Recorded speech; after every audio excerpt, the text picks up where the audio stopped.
assuming you're trying to write a system talking about like sins and stuff, I think it's really interesting to think of sins as like, they're the goals of life taken to an extreme that harms others, right? So, like, if you go back all the way to what's the goal of life?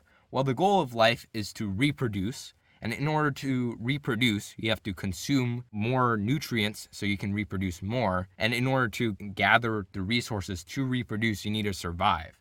So, like, with that one goal in mind, everything else comes afterwards. And then you push them to the extremes. Like, if you start reproducing with someone who doesn't consent, then yeah, that's like obviously a sin. Or if you consume more than you would need to, starving out other people, then yeah, that's obviously a sin.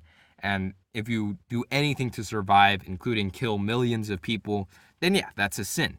So I think like, and then combining them too becomes an interesting thing where if you are trying to do anything to survive and you want to consume something, then you might kill someone and then eat them.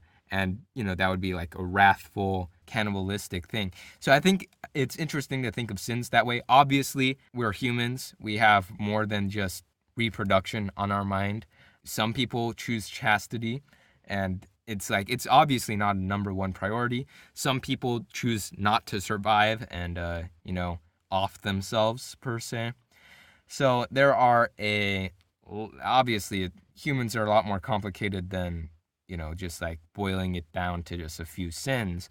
But I think it's interesting. I think it's interesting if you want to write something with that type of theming. You try and go to the roots of life, and then the roots of animals, and the roots of mammals, and the roots of humans, and see what instincts we have that, when pushed to the limit, start ruining the lives of others. And it's like, oh, yeah, that's sinful behavior. Anyways, I think that's interesting, as per usual. And that's all, folks.